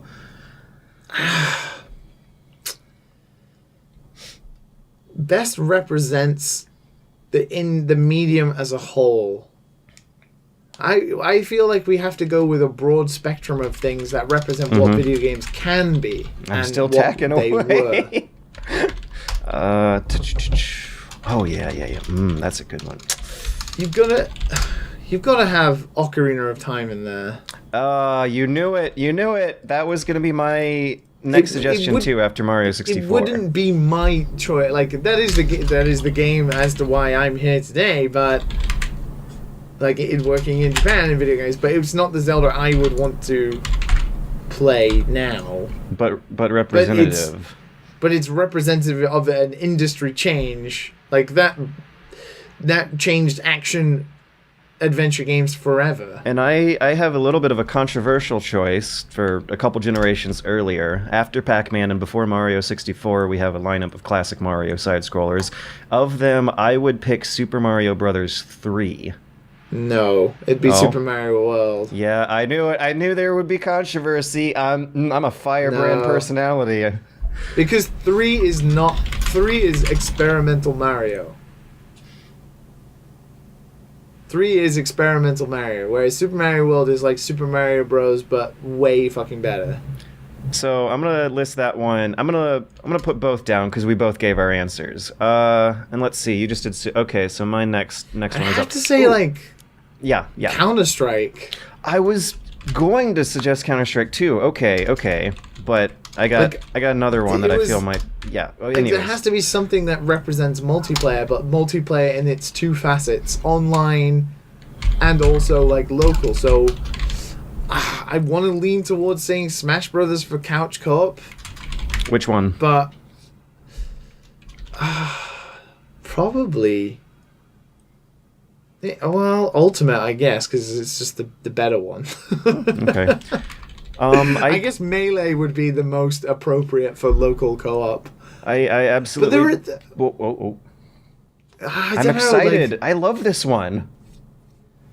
I'm just knocking them out. You have to cover the facets. So we have to have games that were revolutionary. I got generational. One. I got one. Multiplayer in its two facets, which is the online generation that came. So Counter-Strike or Halo. I got one that encompasses your previous qualifiers and is a really important part of game history. Go on. Doom. Absolutely, positively, I feel Doom should be in a time capsule.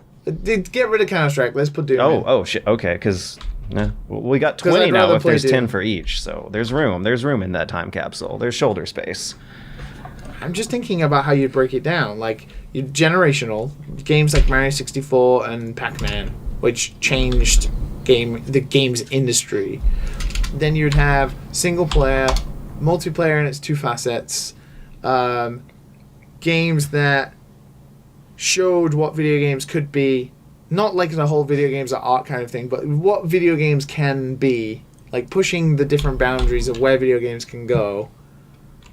And now that we have the basic rules of the basic genres established with stuff like Doom, Mario 64, and Mario World, and also basic mediums established with stuff like Pac-Man, now we're getting into the artsy years, where video games start getting weird and experimental with it, which is why I would want to throw... I would, of course, want to throw Metal Gear Solid 3 in there. Or maybe would it be MGS1? No, yeah, I definitely do MGS3. I'd do MGS3. It would be 3 because otherwise you're just picking a single player game. It's not representative of the games industry. Like 3 represents all of the different weird systems you can put in a video game. Yeah. Like the camouflage system and like eating mechanics and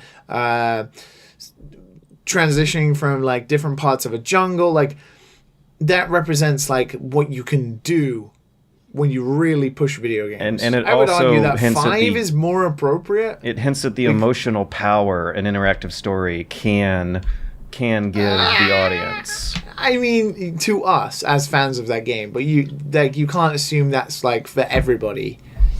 Whoever finds this time capsule I'm sure would appreciate it if they go in chronological order and see I guess mediums evolve to mechanics evolve into interactive stories.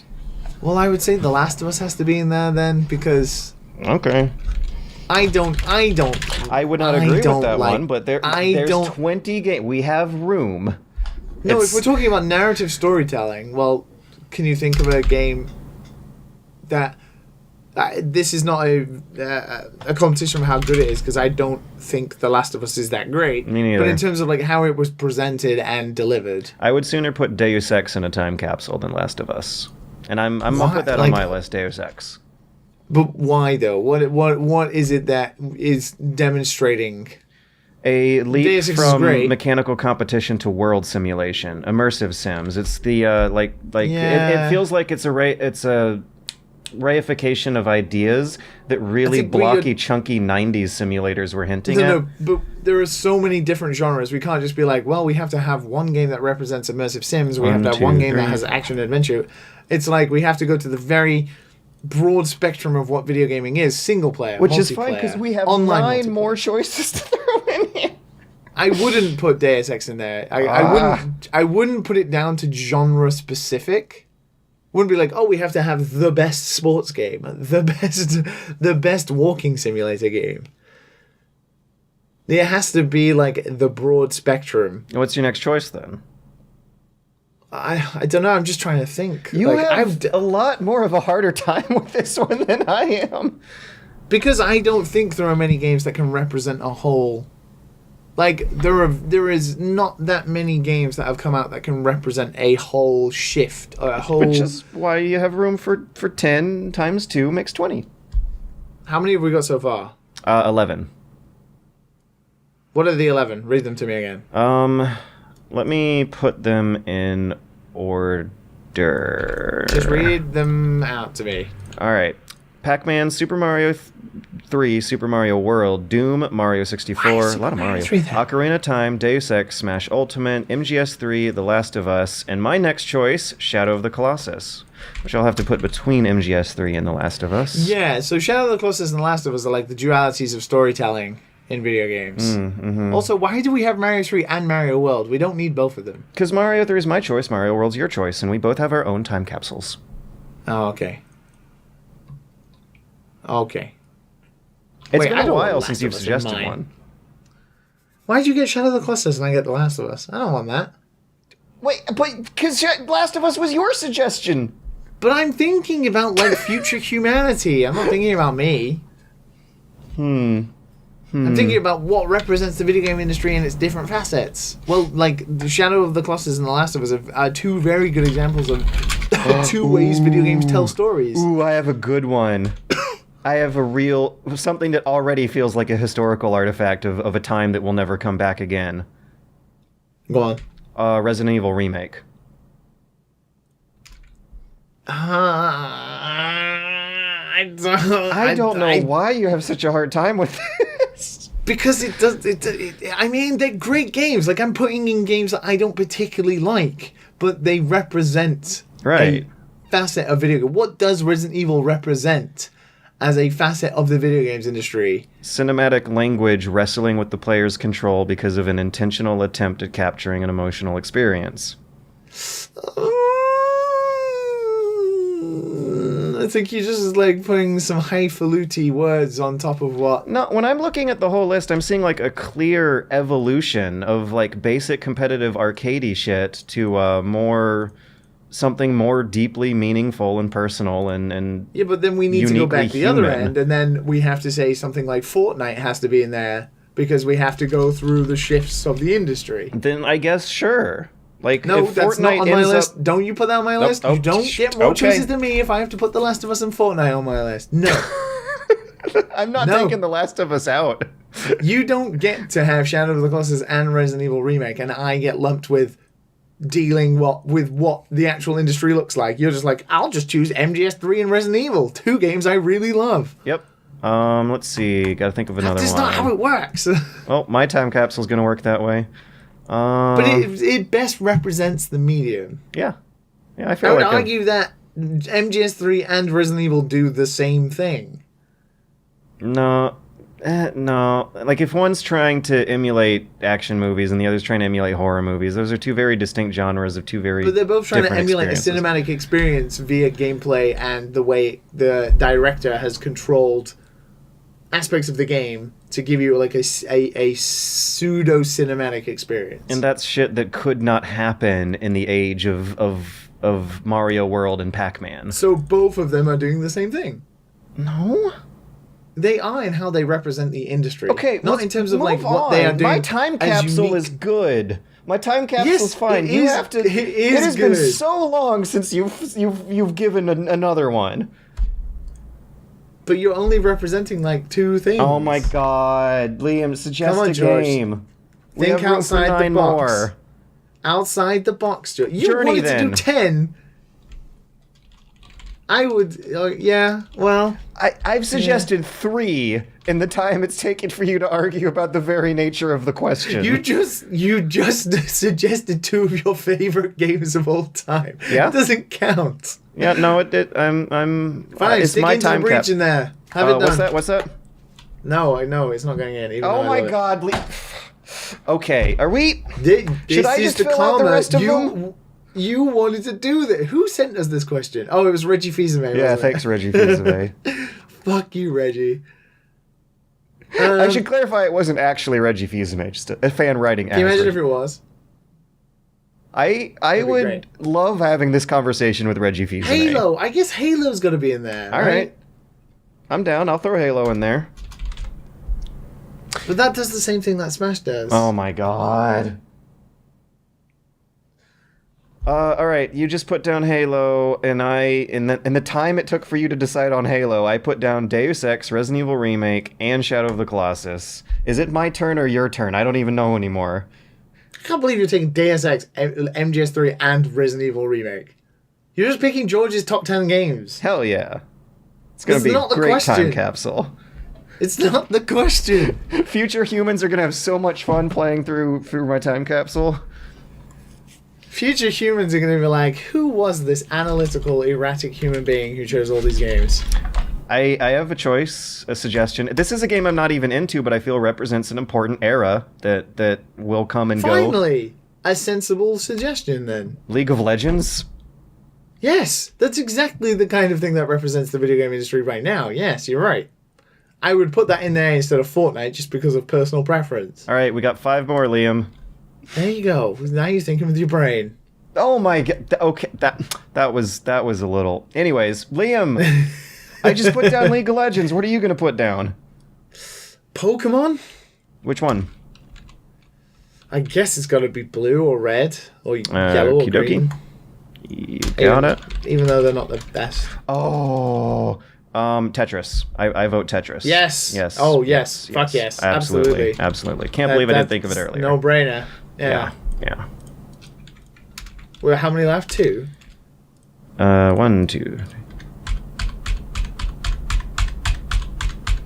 3 more. Well, that depends 3 more. on if you really absolutely positively want me to take Last of Us out. No, it represents narrative. All right. In We got 3 more. Dark Souls. Mm-hmm. Yeah. Or Mega Man 10, Mega Man 2. Because they both do the same thing. Perseverance. All And right. That fighting leaves design one versus more. player frustration. Which Dark Souls. Mega Man? No. Just Dark Souls. Okay. Not both of them. You know, Because they represent the same thing. we don't have any strategy here besides if you want to call League of Legends a strategy, which is a stretch. Right. You meant as in like a video game strategy. Yeah. League of Legends kind of covers that. Okay. How would you feel about a Civ game? And which Civ? No, I would say League of Legends covers that same base. Oh, no. They're very different to me. Not quite directly, of course. Yes, me too. They're different, but they still represent strategy and PC gaming. So after I plop a Civ game down, you got one more, and it'll be you'll have the final choice of this question that has bewildered you and frustrated you.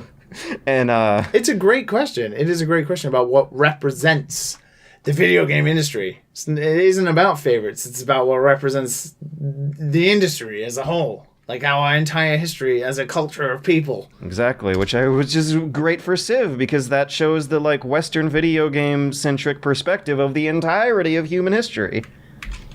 I'm gonna put down Civ 5 fully expanded. That's my choice for the Civ representative. We got one more.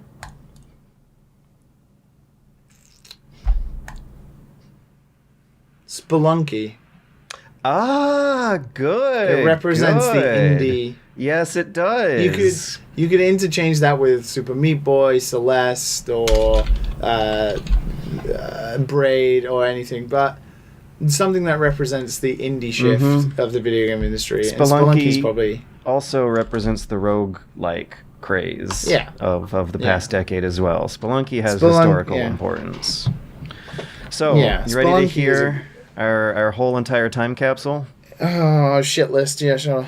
Pac-Man, Tetris, Super Mario 3, Super Mario World, Doom, Mario 64, Ocarina of Time, Pokemon Red/Blue, Deus Ex, Resident Evil Remake, Super Smash Bros. Ultimate, Halo, MGS3, Shadow of the Colossus, Journey, Dark Souls, Spelunky, The Last of Us, Civ 5 with all the expansions, and then League of Legends is the last one. League of Legends representing the like free-to-play, popular with the kids, competitive online games we are still experiencing the glut of in our current era. Well, let's hope that, for as shit the industry can be sometimes, let's hope it continues. Because look at that list. That list is a strong list. So let's do one more, because that took, understandably, quite a while, and I don't think we got time for 2 more, but I need to go to bed. Jamie Papa says, I like when developers break their own rules and choose satisfying gameplay over what would logically make sense. An example of this is having enemy hitboxes be larger and player hitboxes be smaller in an FPS, or in Celeste, when you're traveling away from spikes you don't die even if you're touching them. Do you know of any other examples of this? And when you notice something like this while playing, does it lessen the experience? No. And every game does this to the best of their ability? It depends on the subtlety and the absurdity of the situation. My favorite example is how in BioShock, if an enemy shoots you first, they will always miss their first shot. And that's something I didn't notice. There was a great thread that popped up about a year ago. Yes, that thread was excellent. Yeah, people were asking game developers about these exact tricks, and that was my favorite response. A lot of talk on Mercy Health, how A lot of times if you happen to end up with 1 HP, which happens a lot in Wargroove, that is by design. That's not necessarily the game following its own rules. That's the game developer giving the player a suspenseful, climatic chance at coming back. Yeah, there is a lot of stuff like that. And, I mean, it's not breaking their own rules. It's them just living by the rules they want. Like, when you make your own game, you can do whatever the hell you want. You're not really sure how players are going to respond to it, so you can only just do it and then see what happens. Sometimes that's why games feel unfair. That's why sometimes games feel fantastic. But every game tries to be like that. Yeah, I agree with that, but I don't know if I agree on like a basic no response to when you notice something like this, does it lessen the experience? Because I feel like that's determined on a game-by-game cases. Yeah, on a case-by-case basis. But for the most part, knowing that kind of stuff is only ever advantageous to you. It is. However, it's never negative because it depends. It's you understanding. I feel it depends on how immersive the experience is supposed to be versus how competitive and mechanical the experience is supposed to be. I never would have noticed that enemies in BioShock miss their first shots, and I am noticing in Wargroove that I end up with 1 HP a lot in a game that already tries to obfuscate its rules. Yeah, but you don't know that for 100%. So the fact is you might just be thinking that, and it's complete coincidence. Like, that might not actually be a thing. Whereas you know for sure in BioShock now, but in Wargroove, you don't know yet. The statistics do not seem coincidental. It's happening a lot. You've played like 3 missions, George. And I've gone through the arcade mode where you have to fight, I think, 6 battles. I've made it up to number 5 twice. You really give arcade mode a go. Health. It's a lot more. There's a lot more to do there. Yeah, I'm gonna do it. Yeah, I'm gonna do it. Anyways, you convinced me about that. Anyways, there's a really good thread. I think Polygon covered it eventually, but there's a really good thread about the kind of tricks and the weird things that people do to. Also, Mark Brown, who does Game Maker Toolkit, did I think it was called like Protecting the Player, how designers protect themselves to help you, and it's a video entirely about this subject, and it is fantastic. I like them. I don't know how to wrap it up. Well, I just want to answer very quickly that last question. Yeah, because that's a very quick one. George, do you want to just read it? Hey there, best dads or sons, you decide. Hearing Liam say how much he likes football, because it's in all caps. Soccer. Just wondering why he hasn't answered the most important question. What teams does he support? I support Manchester City. There you go. I don't know what that is. George and Matt, do you have a sports team? No. Look at him. Thanks for reading. Looking forward to the next show. When I was a kid, I was into hockey. I've been to a couple Atlanta Hawks games. They were only okay. Oh my God. The image I have in my head of you playing hockey is beautiful. I got really good at it. I loved rollerblading. And after I was done playing hockey, I went through my skateboarding phase and decided to bring my rollerblades to the ramp park instead. I used to skateboard a lot as well. Yeah, and skateboarding is...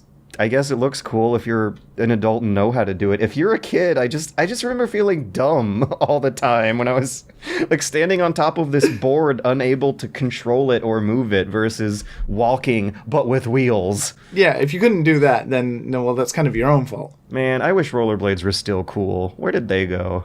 No idea, George. Yeah, those. But I tell you where we're going. We're going home. We're going home. It's time to go home. We've been flying solo for too long. We need to return to Matt. Matt's the anchor to our very rickety boat. Matt's the one who rushes us out at the end when we gotta go. We're past 2 hours again.